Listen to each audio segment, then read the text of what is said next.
Now that the holidays are over, are you feeling the need to declutter and get that stale, closed-up smell out of your home? You should have your air ducts cleaned by the Duct Hunter. The dust that accumulates over time can appear as surface dust and can cause your home to smell musty and dusty. Call the Duct Hunter at 770-4813.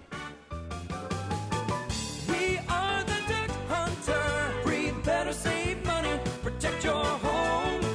We are the Duct Hunter. Learn how to keep your money NCUA safe at ncua.gov.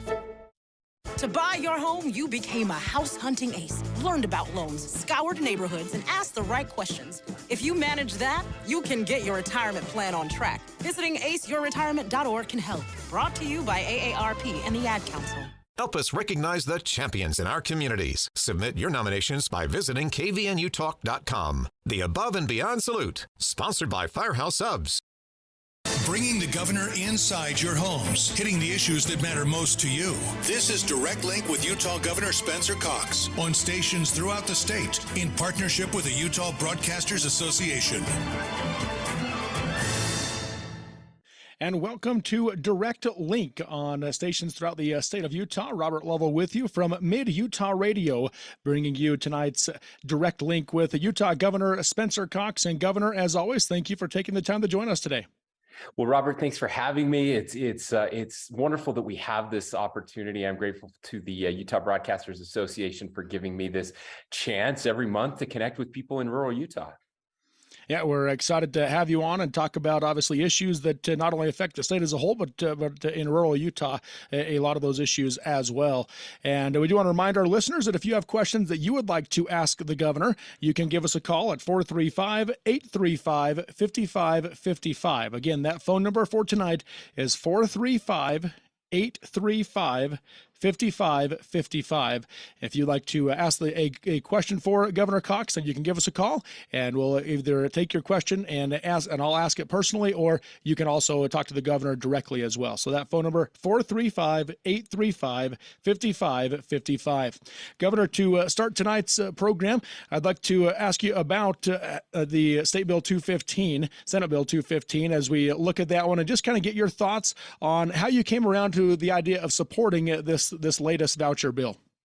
Well, thanks for the question, Robert. So this is something I've always been supportive of, the idea of school choice and how important that is. But I'm also I'm a rural kid. I went to North Sanpete High School. My kids have all gone to school in Sanpete County, and public schools really matter to me. And making sure that we're sufficiently funding public schools is really important. So last year when the bill was going through, I didn't feel like it did a good job of balancing those two options. Having school choice, but also supporting our local schools and especially our teachers, who I believe are the most important part of our schools. All the data I've looked at, and we've had studies done at Utah State University that show that the greatest determined outcome in a child's education is the teacher. You can take away everything else, and if you have a good teacher, the child will do well. You can give them the best of everything else, and if they have a bad teacher, then they're likely to struggle. And so really wanted to support teachers and met with legislators over the summer, and we found some common ground there that I think is really important. An idea that we could support our teachers and we could support school choice. A lot of work went into this bill. A lot of people worked very closely together, and we were able to pull it off about a month and a half ago, early in the session. That bill passed. It's been signed into law, and we're excited to see it get implemented as we move forward.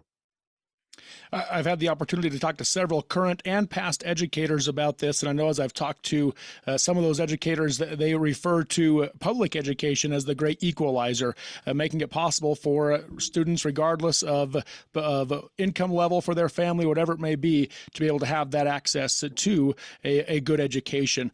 And they wonder how this will be able to really impact K through 12 public education throughout the state. And one educator said that this bill guts public education. How would you answer their concerns? Yeah, well, that's just certainly not true. And anybody that would say that hasn't paid attention to what's actually happening with public education. I mean, we're looking at the greatest funding in the history of our state for public education this session, and not even record funding. We're talking record funding by a long ways. This will be by far the most money that has ever been put into education, with a relatively small amount, $45 million, that is going to school choice. And so, again, anyone that would claim that this is gutting, that we're not pushing and helping public education this year, is just being dishonest. There is an incredible opportunity this year, and not just this year, the past couple of years as well. We've seen record funding the last 2 years, and again this year will blow that out of the water. And so I'm very excited. We got, again, $45 million for school choice and $200 million just in teacher raises. Just in teacher raises, and then we'll do at least another $200 million in the WPU on top of that, and we've got additional money for a whole bunch of other public school related items. I suspect we're going to have the equivalent between 15 and 20% a WPU increase this year when you add everything together. So this is a wonderful opportunity for public education. I've never been more excited. And again, I'm the biggest proponent of public education there is out there. And so some people like to focus on just one negative thing and miss 100 positive things. And I think that's what's happened with this bill in some ways. This ultimately, how do you see this impacting, I guess, K through 12 education as a whole? Yeah, I don't see it impacting K through 12 education very much at all. I'm optimistic. It's people who don't believe in public education, I think, who think it will do the most damage. And I'm certainly not one of those. And the reason I'm not one of those is when you ask people how they feel about public education in Utah, they're overwhelmingly supportive. And by overwhelmingly, I mean 92% of parents have a favorable impression of their public school. I can't get 90% of people in Utah to agree on anything, and yet they do agree on public education. And so I'm incredibly excited again because it gave me an opportunity to help get significant funding increases, and that's I think that's how people need to look at it. That in exchange for a very small piece that will go to school choice, we were able to get a whole bunch more than we've ever gotten before for K through 12 education. And so I think this will be awesome. I think it will give us an opportunity to also get rid of some of the damaging bills. We saw several of them fail already this year that are kind of attacking teachers and attacking public education. And I think by doing this one thing, we can prevent some of those other things from happening. So I see it as a net positive, not just a net positive, but an overwhelmingly net positive for K through 12 education. Once again, we are live with Governor Spencer Cox on Direct Link. Governor, we do have a listener that's called in that would like to talk to you about railroad safety. So we'll go ahead and bring in the listener. Well, good evening, Governor. I'm James. I just wanted to ask you, in the wake of the terrible railroad derailment in Ohio, my question is, have you conferred with railroad executives to see if safeguards have been implemented to prevent future accidents happening in Utah?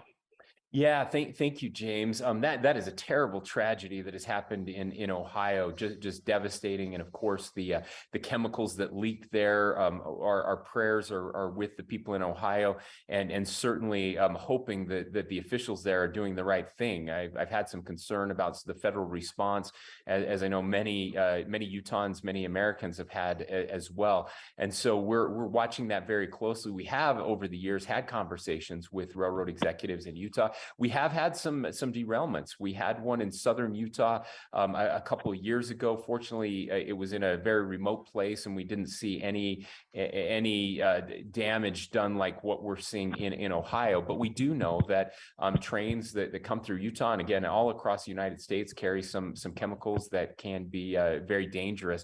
And so these are conversations that we're having. The state doesn't have any regulatory authority over railroads. All of that that authority rests with the federal government. And so we're watching and again looking to Congress to see what's happening there. There was some deregulation that happened over trains a couple of years ago during the Trump administration, but it's also there was a study done by the Washington Post that showed that there is that deregulation would not have affected this. If those regulations had remained in place, that would have not have impacted this particular accident. And so we'll continue to be vigilant and hopeful that to make sure that the trains that are coming through Utah are, of course, following all of the current regulations, and then making sure that Congress has the right regulatory scheme in place to protect Americans wherever they are. James, anything to follow up with that? No, I think he answered it fine. Thank you. All right. Thank you, James. Thanks, James.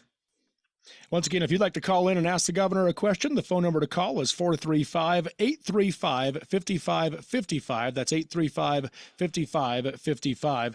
And Governor, as we shift gears just a little bit here, we will talk about some water later on. But I do want to ask you, you mentioned that you couldn't get 90% of Utah to agree on anything. You've recently tweeted about the idea to learn to disagree. How can Americans and even Utahns ultimately learn to disagree? Yeah, this is something I've been really worried about, Robert, and I know a lot of Utahns are. I hear it all the time that something has changed, especially over the past 10 years, where we no longer can disagree without hating each other. We can't disagree without really trying to hurt or call each other names. And I think social media has certainly harmed that, made it more difficult. And that's something that I'm concerned about as well. There's an interesting article in the Deseret News today from Arthur Brooks, who is a friend of Utah. He is currently a professor at Harvard, and he's a professor of he teaches about happiness and what really drives happiness. And he also teaches about disagreement and how to have healthy conflict. And it's been really fascinating. One of his books is called Love Your Enemies, and it's one I highly recommend. Of course, quoting scripture there, he talks about the command to love our enemies and what that really looks like and how we can do it better. But in the article, just today in the Deseret News, there's an interview with Arthur Brooks where he talks more about this particular issue and how there is money being made in both the media and politicians are also profited and rewarded by using hate and divisiveness. And again, the media does this very, very well, unfortunately, especially the national media. Our local media is much better at this for the most part than the national media, but we see it there. And what he says is, so he brings groups of people together to talk about really difficult subjects. So some of the most controversial subjects, abortion is one where he's brought people together on the left and the right. And when they come into the room, before they even start talking about abortion, he asked them to stand up and talk about their families. So talk about their kids and their grandkids. And by the end of that, they're all friends. They have so much in common. And then they start talking about abortion. And he said, it's magical what happens when you start the conversation in a place where we get to know each other as human beings first and find out all the things we have in common. And then you start talking about the things we disagree with. And what happens is not only do they disagree respectfully, they actually start to find common ground in certain areas. Obviously, with something like abortion, you're never going to find complete common ground, but there are things that they can find that they agree on, like make sure we're doing more for expectant mothers, as an example. And so it's I think those things really matter. We need to figure out, before we disagree, and before we, especially online, because you can do that anonymously. You never have to see these people face to face. But imagine sitting in a room and having a conversation with someone and then being empathetic, trying to understand where they're coming from. And I think if we do more of that, we'll all be in a better place. Once again, you're listening to Direct Link with Governor Spencer Cox on radio stations throughout the state as part of the Utah Broadcasters Association. We have another caller on that wants to talk to you about rising power costs, and we're getting to take our first break, Governor. So after you hear the question, if you can answer it relatively succinctly, and then we can get to our first break. Go ahead, caller. Hello. My name is Scott McDonald. I am the mayor of Kanosh, Utah. We are involved in UAMPS for supplying power for our town. We've seen our power rates almost triple in the last year, and it's happening intentionally because we are dismantling our zero-emission, reliable, inexpensive power plants and replacing them with less efficient, more expensive power sources. And I'm wondering how the state of Utah can sort of thumb their nose at the federal government and opt out of some of these programs that are driving power prices through the roof for our local residents and people on fixed incomes. Yeah, Mayor, thank you. And thank you for your leadership. I know we're up against a break, so I got to answer this quickly. But the way we're doing that is via the courts. So we will, the EPA is working on a rule right now that would cause us to shut down some of our power plants prematurely before we have power to replace those. Again, that makes our grid more unreliable and more expensive, which are two very bad things. We don't want to see what's happened in Texas and California happening here. And so we will be filing a lawsuit to prevent that from happening, and we feel pretty good about our chances there. That's very good news. We have 14 of our 22 power plants are scheduled to be offline by 2030. Amen. So and we can't let that happen, Mayor. Thank you for the call. You're welcome. Thank you. Yes, thank you, Mayor, for calling in. Once again, if you'd like to call in to Direct Link, the phone number to call is 435-835-5555 to ask your question directly to Governor Spencer Cox. Again, we are airing Direct Link on stations throughout the state of Utah as part of the Utah Broadcasters Association, and we'll be back with more from Governor Spencer Cox next. At Wheatland Seed, we've helped families prepare for the days ahead by providing fresh, locally grown food storage products. Our spring sale is in progress, with sale prices on premium baking wheats, just $24.99 for 26 pounds. Or pinto beans, just $39.99 for 21 pounds. Order today for home delivery or local pickup at wheatlandseed.com. That's wheatlandseed.com. Self-monitor your blood pressure in 4 easy-to-remember steps. Self-monitoring is power. Visit managerbp.org. Brought to you by the Ad Council, the American Heart Association, and the American Medical Association, in partnership with the Office of Minority Health and Health Resources and Services Administration. Victor deployed for the first time to Afghanistan in 2003. At 4 in the morning, my phone rang. They said, "I regret to inform you that your husband was wounded in action." Victor sustained a moderate traumatic brain injury. I was doing school full-time, and I was also then caring for Victor. One of the most important elements of caregiving is taking care of yourself. I just didn't want to forget that I also had goals and that I also had a life. What I did is I challenged Victor to meet me halfway. There are almost 6 million military and veteran caregivers across the nation. We have our own journey, and we can fulfill that journey at the same time that we are helping our loved one. Visit aarp.org/caregiving for a free military veterans guide to navigate your caregiving journey and better care for your loved one and yourself. Brought to you by AARP and the Ad Council. Bringing the governor inside your homes, hitting the issues that matter most to you. This is Direct Link with Utah Governor Spencer Cox on stations throughout the state in partnership with the Utah Broadcasters Association.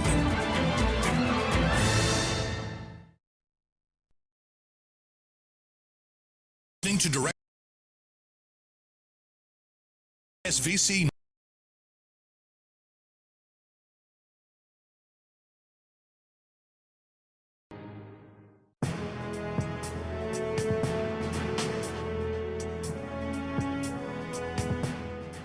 Welcome back to Direct Link with Governor Spencer Cox on radio stations throughout the state of Utah as part of the Utah Broadcasters Association. My name is Robert Lovell with Mid-Utah Radio hosting this month's Direct Link.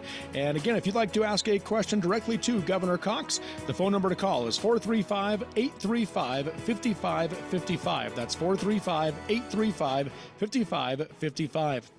Governor, the next question, way we'd like to go here for tonight's show is regarding water. We're obviously in the midst of an exceptional water year at this point, and I had a listener ask, what is being done to make good use of all the moisture that we've received this winter, and what restrictions could potentially still be in place coming this summer? Yeah, thank you so much. I couldn't be happier. Obviously, we've had two terrible years in a row, and really over the past 20 years, we've been in a prolonged drought in the Western United States, not just here in the state of Utah. But we are feeling very optimistic.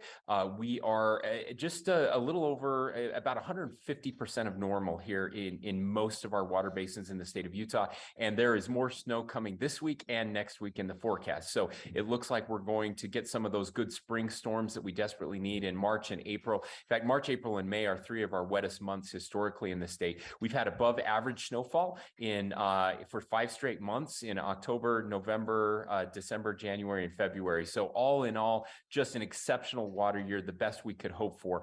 And it couldn't come at a better time. So what are we doing? Of course, our reservoir system are ready for the water. Most of them are at or below 50%. So we actually need 2 or 3 years like this to fully replenish the water in our systems. Obviously, the Great Salt Lake is a major issue as well. We've had legislation last year and this year around water conservation and the lake. $500 million of funding last year. The final budget isn't out yet, but we expect to get a little more than $500 million this year. So $1 billion total to work on these water conservation projects, a whole bunch of ag optimization. We're hoping to get $200 million this year. We got about $70 million last year to help our farmers upgrade the technology that they're using. That's the greatest water user in our state is agriculture, and for a good reason. Obviously, all food takes water, and so that matters. But helping our farmers upgrade to the latest technology will save us billions of gallons of water and make sure that we have plenty for our future needs. Now, the question about what kind of restrictions will we see this year? A lot of that really depends on this spring and then what the summer months look like as well. So how the water comes down actually matters. We hope that it stays cool for a long period of time, so that snow will stay up in the mountains. And then when it does run down, it gets into our reservoirs. That's what we're hoping, and again, into the Great Salt Lake. Those things will help as well. And then the kind of rainstorms that we have during the summer as well will help us understand what kind of restrictions that we'll need to see. But there is a Great Salt Lake bill that just passed. I think it passed today, and that bill will help us with a new position, a person who will help coordinate with all of our different agencies to help shepherd some of that water down to the Great Salt Lake, so that we can avoid an ecological disaster there. Again, the lake is up over 1.5 feet already, which is more than the experts ever expected heading into March, and that is great news. We're ahead of where we had hoped to be, even our best prognostications. So I'm hopeful that we will continue to implement the water saving measures that we have put into place.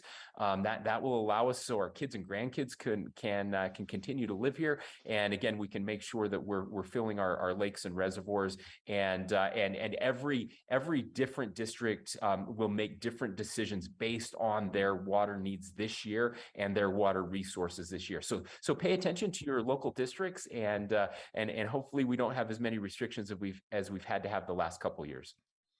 We did have another listener ask the question of, should we be concerned about flooding this spring as you talk about the water making its way down the mountains? Yeah, that's isn't it interesting how we're drought, and now we're like, maybe flooding. I've asked the people of Utah to pray for more snow and water, and I truly believe those prayers are being answered. But as a show of faith myself, in October, before any of the storms started, in my budget proposal to the legislature, I put $5 million in there for flood mitigation, hoping that we would maybe need it. And now it looks like we might actually need it. As I mentioned earlier, all of this depends on how the water comes down. We're not worried about storage. This is not 1982, 83, 84, where we had 3 years in a row with even more snow than we have right now. We have plenty of storage capacity, so that's not a concern. The concern is, how long does it stay cold, and then how quickly does it warm up? What happened in those big flood years, we saw a little bit of this in 2011, the last time we had a really good snowpack. But the worst years in 83 and 84, it stayed cold really into May and even into June. And then when it warmed up to like 80 or 90 degrees really quickly. And that major snowpack just melted so fast that the riverbanks couldn't hold it. And so honestly, it's impossible to tell right now whether or not we're going to be experiencing flooding. But I will tell you that we have met with our emergency managers in the state already. We started having these conversations so that we can be prepared. We'll be very vigilant, making sure if there are any evacuations that need to happen, getting sandbags where they need to go as it starts to shape up. Do we get more snow in April and into May? And then what does the warming trends look like? We are showing that the forecast right now for the next 3 to 4 weeks are below average temperatures in the state of Utah. So again, that's really good. That's actually good for our water year, but it could mean flooding down the road if it heats up too quickly. And we do have a listener on now, Governor, to ask an agriculture question. So we'll go ahead and bring the listener in. Listener? For the governor. Online, there's several articles in regards to alfalfa use and the exports to China. I feel like many in the media are misinterpreting the data. Does the state of Utah have plans to put together statistics that are accurate and factual? Yeah, thank you. I've shared some of those concerns with our Department of Agriculture, and they are certainly working on that as well. I am a farmer myself, and of course we have alfalfa on our farm. I will say that our farm is not part of the Great Salt Lake water basin, so none of that would go to the Great Salt Lake anyway. But we do use water, and those are water rights that we have had for many generations. And alfalfa is a very important crop. It's one of the crops that grows very well in these high mountain valleys. In fact, it's better here than just about anywhere else. It's also a great crop for drought conditions because it's one of the few crops that you can allow to go dormant in drought years, and it doesn't die. It can come back in later years. And this is where the ag optimization piece is so important. We know that with modern advances in irrigation technology, that we can grow alfalfa using less water than we've used in the past. And so that is something that's another piece that we are working to get better statistics out there so people understand how much of that alfalfa stays here, what it's used for, and how it helps farmers. We're also looking at other opportunities. We have wonderful scientists at our land grant institution, at Utah State University, who are looking at different crops that do use less water that will also grow well here and that can be used for feed for cattle and horses, and can help our farmers be even more sustainable. So we support agriculture, and I've been very adamant about that. I'm disappointed by some of the rhetoric out there and some of the coverage that I don't think has been fair or accurate to our farmers, and I'm grateful for the farmers that get up and work hard every day to provide food for Americans, food for Utahns, and food is very important. Water is important, and food is equally important, and we need to make sure that we're supporting our ag community. Caller, I didn't catch your name, unfortunately, but do you have any follow-up questions of that? No, this is Brandon, but I just appreciate, I feel like our discussion, in the public square would be a lot more beneficial if, the media would cite accurate information. So thank you. Thank you.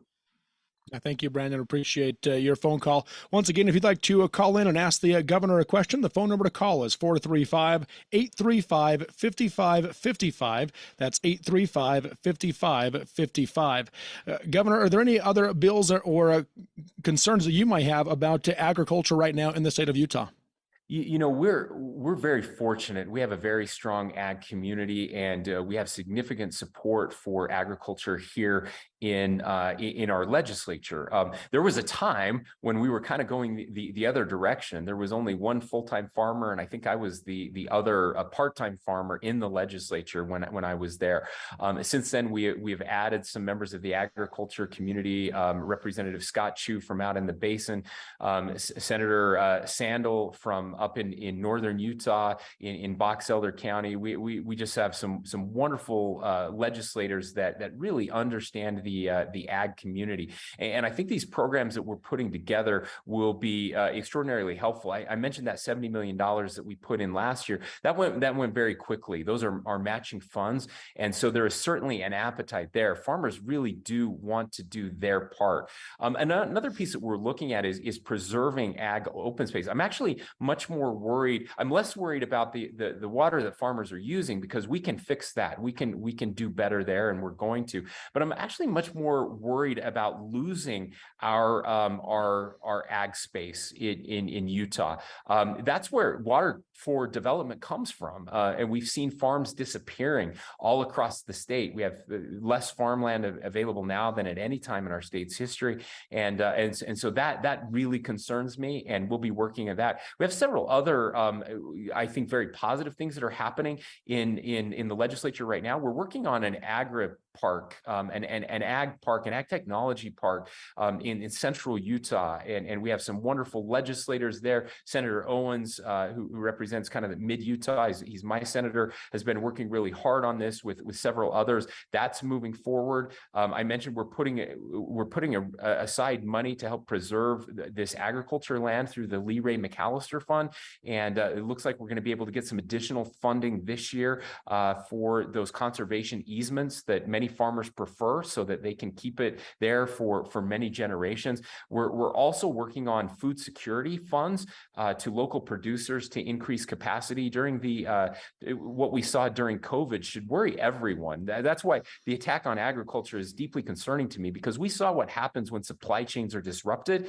I think it's national security. I think it's state security. Our ability to grow food here is really important when the system breaks down, and we've seen that happen once with COVID. Of course, what's happening in overseas with Ukraine and Russia. So much of the world's wheat supply comes from Ukraine, and of course, Russia has made that incredibly difficult with their hostile acts and the invasion there. You never know what China is going to do these days, and as the world gets less predictable, we need to make sure that we are doing better here and supporting our local food suppliers, so that if things do break down again, we're able to feed Americans and feed Utahns.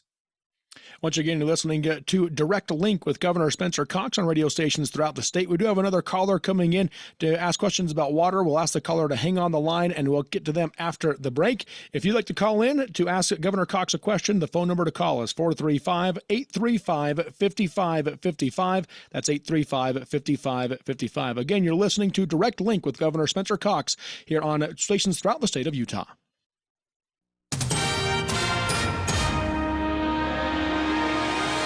Good evening. I'm Bill Walter, KVNU News.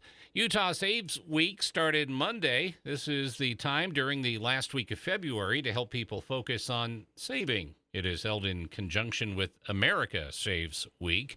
Melanie Jukes, USU Extension professor, said for some people, getting started in a savings plan is a real challenge.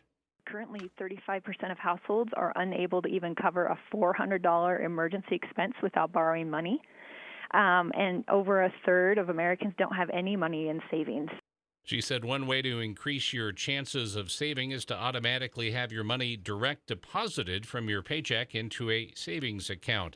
Dr. Jukes said the America Saves Week website can help you set goals and sign up for email and text reminders to keep you on track.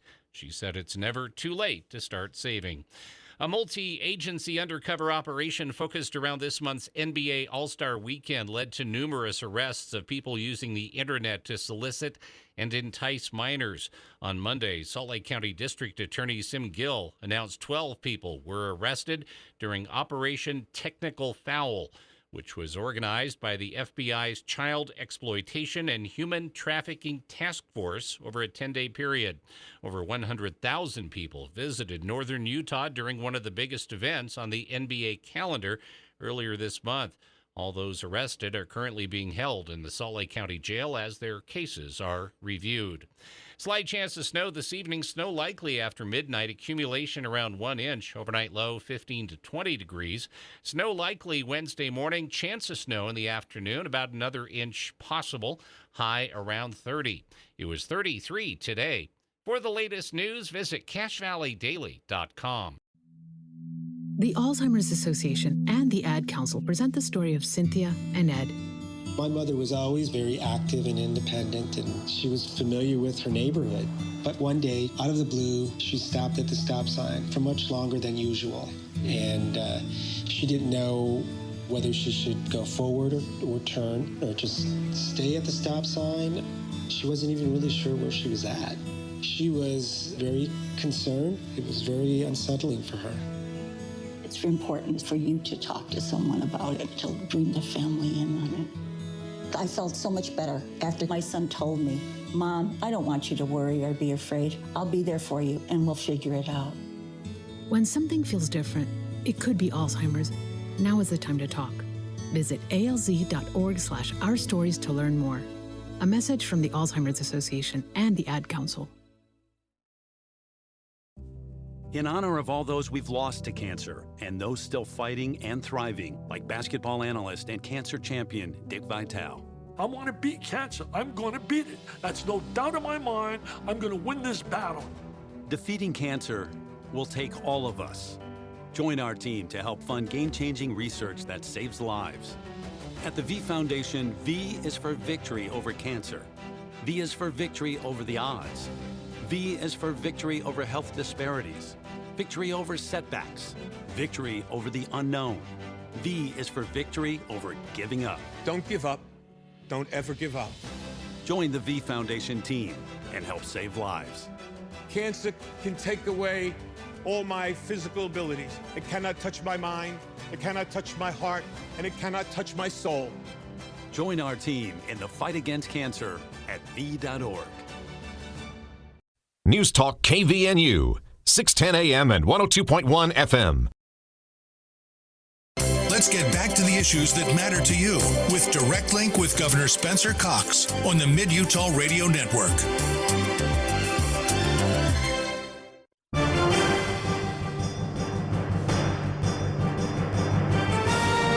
Welcome back to Direct Link with Governor Spencer Cox on radio stations throughout the state of Utah as part of the Utah Broadcasters Association.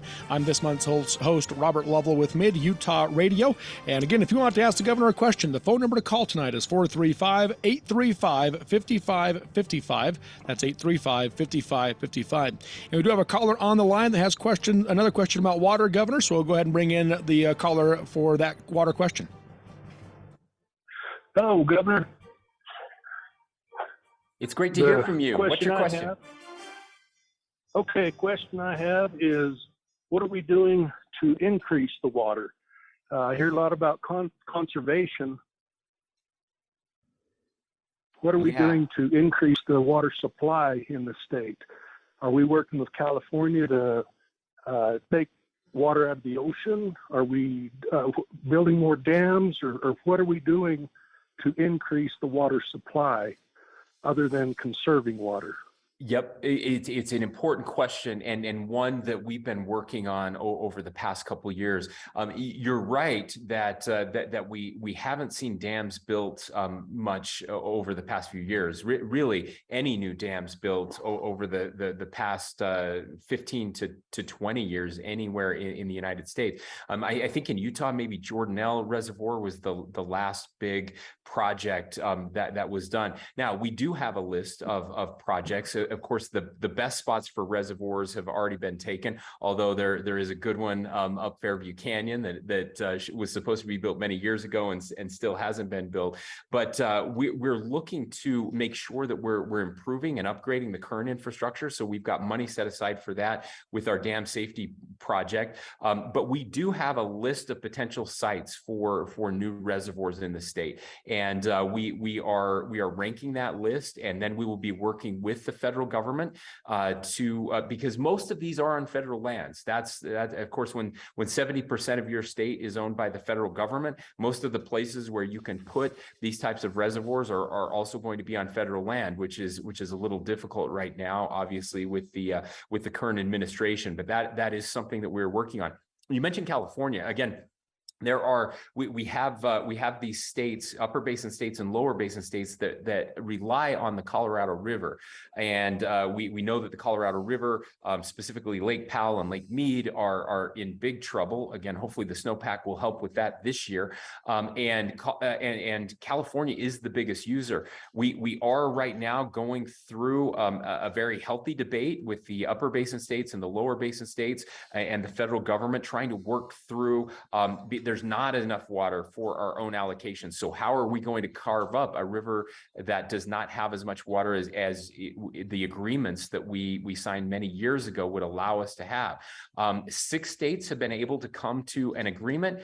California is the only one that has been left out of that agreement. They have not agreed to the compromise that we have put together.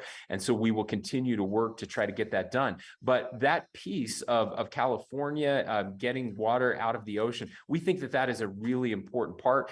Took a trip to Israel last year to look at what they are doing, and Dubai as well. 2 places that have figured out how to use that salty seawater in ways that they can remove the salt and use that for drinking water, use that for their needs. That technology exists. It is a little expensive, but so is not having water.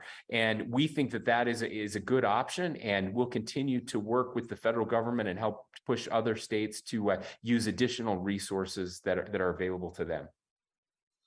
Thank you for your phone call regarding what we're doing to increase water as well. We also have Kim from Gunnison on the line now wanting to ask questions about some of the bills in the legislature. Kim. Hi, Governor Spencer. How are you? I'm well, Kim. It's great to hear from my friends from Sanpete. That's right. So here's my observation and question. So recently the legislature were bragging how many bills they were going to pass this year. They're going to set a new record. Have we ever considered maybe every other year doing away with some of the bills to make our life simpler? Kim, I would elect you king if you could pull that off. I couldn't agree more. I don't think I never brag about the number of bills that get passed or that I have to sign. It's too much every year. We're fortunate that we have this 45-day session, so there are some guardrails. But every year it's over 500 bills that get passed, and I think that's 500 too many. I always think, look, we got along just fine without those 500 bills. Did we really need all 500 of those? There are some states that their legislature only meets every other year. Well, I take that back. They'll usually they will have only a budget year because you have to do a budget, and then they'll do non-budget related bills in like even years and budget bills in odd years or vice versa. I don't know that we'll ever get there in one way because we do have one of the shortest legislative sessions in the country, and I love our legislators. They sacrifice so much, and all 104 of them are elected independently, and they have every right to run the bills that they feel represent their constituents. But I do believe it's too many, and they believe that too. But then it's a question about, well, whose bills aren't we going to run? All of mine are important. I just don't think yours are important, and that's when it gets really difficult. But I would love to see us go to every other year, or to see something where you only get to run 2 or 3 bills, so you have to pick your most important ones. If every legislator just got to run 3 bills, now we're talking about 300 bills instead of 500 bills every year. Something like that, I think they could put those guardrails on themselves. I can't do that, but through their own rules, they could do something like that, and I would love to see more of it. Thanks for your input on that. Thank you, Kim. And we have another caller on the line wanting to ask a question about oil refining. Go ahead, caller, or we lost him? All right, we lost them, so we'll come back to them. Hopefully they can get back on.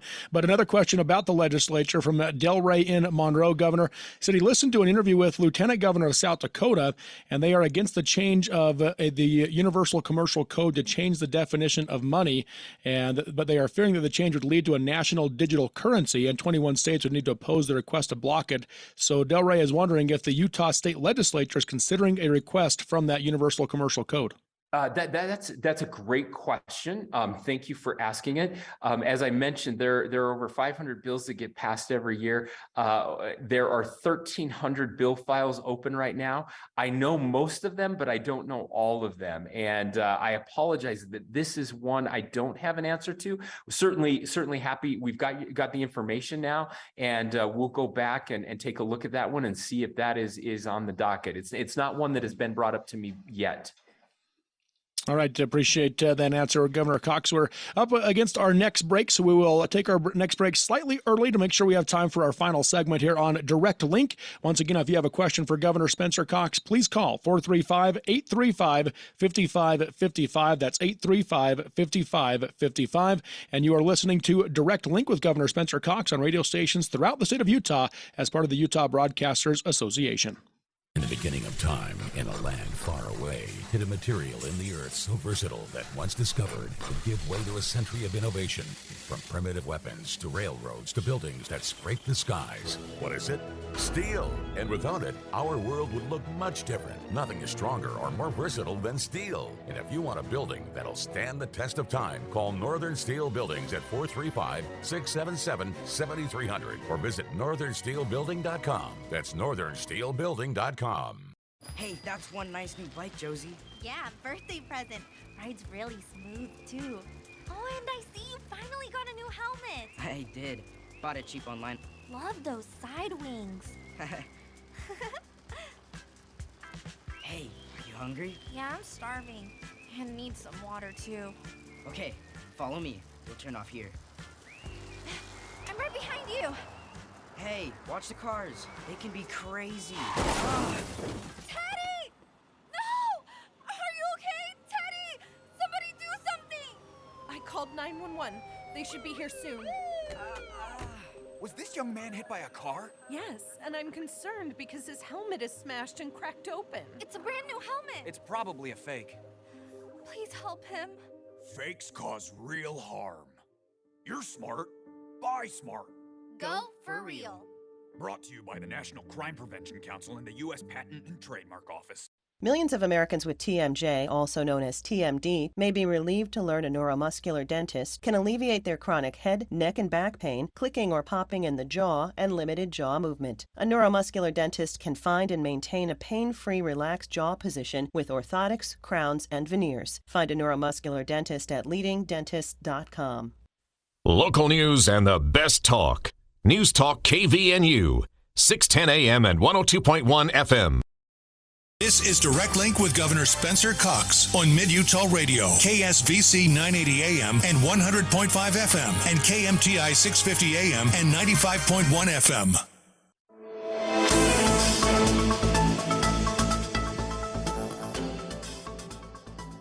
Welcome back to Direct Link on stations throughout the state of Utah. I'm your host, Robert Lovell from Mid-Utah Radio, and once again, we are with Utah Governor Spencer Cox tonight. And if you have a question for Governor Cox, call 435-835-5555. And we do have a caller on the line wanting to ask a question about an oil refinery, including on the Leland Bench. So go ahead, caller, and ask the governor your question. Yes, good evening, Governor. Thank you for taking my call. You're very welcome. Thanks for calling. Yes, Governor, I've worked in refining most of my life. I'm 67 years old. I worked here in Utah and around the world on projects. That project in Leland Bench, I believe, was permitted in 2012, but never obtained financing. Recently, there was an announced collaboration between Red Leaf Energy and the Ute tribe, where that project to be built, as you know, is where the railroad will be terminated at on Leland Bench. Correct. My question is, have you had much discussions with those two entities regarding that project? Yeah, thank you for the question. This is something that we're really excited about. You're right that it was permitted several years ago, but the collaboration and the finance just didn't come through. However, so we recently granted another extension in November to build the plant. And so while nothing has been built yet, as you mentioned, that announcement in January is a big deal. This Red Leaf and this Ute Energy, which is a subsidiary of the Ute tribe. So we have had conversations there. We're optimistic. One of the reasons the gas prices have gotten so expensive is that as we've grown as a state, we have not added new refinery capacity, and there's very little incentive to build new refineries because of the hostility that we're seeing from the federal government, especially towards oil and gas development. And we know that and in fact, the president admitted this, that it's going to be many years until we are, completely away from fossil fuels. We're not even close, and all we're doing is empowering people like Vladimir Putin, evil dictators who do have this stuff, who don't care about the environment at all, and who are using that as leverage to hold countries hostage. We have an opportunity, of course, to be completely independent and to be a net exporter. But that refining capacity is so important here in the state of Utah because we need more of it. We are importing from other regions into Utah right now because of the high demand, and with gas prices so high in California, that impacts us as well. So the proposed refinery, as we understand it, is now going to move forward. It's mainly going to focus on ultra low sulfur diesel to meet the growing demand that we have right now. We're importing about 10,000 barrels of diesel per day into our region. So this is a cool opportunity, a 4,000 barrel a day refinery, and we're very hopeful that the financing comes through and they're able to start construction right away. Thank you for your call for Governor Cox. We had another listener text in on this same topic asking, why can't the state of Utah approve oil drilling as quickly as Texas does on state lands, as Texas is able to do so in 30 days? Yeah. Well, that's the problem. The oil and gas is almost all on federal lands, and if it was up to the state, we could do what Texas does. Sadly, it's not up to the state; it's up to the federal government, and those federal leases. Unfortunately, it's interesting. You go back and look, even during the Obama administration, they were approving leases and putting up leases for auction at fairly high rates, not as high as the Trump administration, but still significantly high rates. The current administration is not doing any of that, and it's incredibly frustrating. And of course, we're looking at using the courts, looking to other states as well as we join together to make sure that they fulfill those legal obligations. But I sure wish I had the opportunity to make those leases happen. Sadly, it's federal land, and that's taking years instead of weeks. Once again, Governor Spencer Cox with us tonight. We've got about a minute and a half left, Governor, but a quick question coming in regarding the continued housing shortage and Senate Bill 240 regarding the first-time homebuyer assistance program. What are your thoughts on that? Yeah. Well, thanks everyone for calling in tonight. I really appreciate it. Robert, thank you for being our host. This has been a fun night together. I love to get a chance to answer these questions. If you listen to my State of the State speech, and I'm sure you all did, actually, I know you probably didn't, but I will tell you that housing was a big piece of that. And we have several bills that we're working on. That is one of them. We're working, my biggest focus is on the supply side. We just need more housing. Supply and demand, it's very simple. We're about 30,000 units short, which is an improvement from 46,000 units when I took office, but we still have a long ways to go. But this first-time home buyer program will certainly help young people who have never owned a home, who are looking to get into a home. President Adams, the president of the Senate, has been working really hard on this one, and we are very supportive, along with all the other bills that will help to increase supply of housing in the state. And this is something we just really have to focus on if we want Utah to continue to be a great place. We can't have home prices what they are right now, and that's been one of our secrets here, is having a low cost of living. And over the past 5 years, that has certainly changed, and we are committed to changing it back. So I'm really grateful to the legislature, who is working so hard on this in conjunction with my administration to find solutions. I want to thank local governments as well, who are working really hard to approve these projects. And I really want to focus on, again, starter homes. That's something we used to see more of. We don't now. We have a lot of apartments and we have higher end homes, but we've gotten away from the starter homes. And so we're working with the Home Builders Association and others to see how we can do more to incentivize that type of building in our communities. Once again, Governor Spencer Cox with us tonight for Direct Link. We're out of time, Governor, but again, thank you for joining us. Thank you so much for having me. Stay tuned to your local radio stations for the next Direct Link with Governor Spencer Cox. And again, thank you for listening here tonight with Direct Link on radio stations throughout the state of Utah. You've been listening to Direct Link with Utah Governor Spencer Cox on stations throughout the state in partnership with the Utah Broadcasters Association. Tune in to this station. The legendary home for USU basketball brings you KVNU Game Day, breaking down each Aggie matchup before and after each game. Pre-game with Al Lewis and former Aggie Jalen Moore begins 1 hour before tip-off. Immediately following the game, tune in for post-game coverage and Aggie Call. John Russell will join Al analyzing the stats and taking your calls. Don't miss Game Day before and after each USU basketball game on News Talk KVNU, the home for Aggie faithful. Know about it. Talk about it. This nation belongs to all of us. News Talk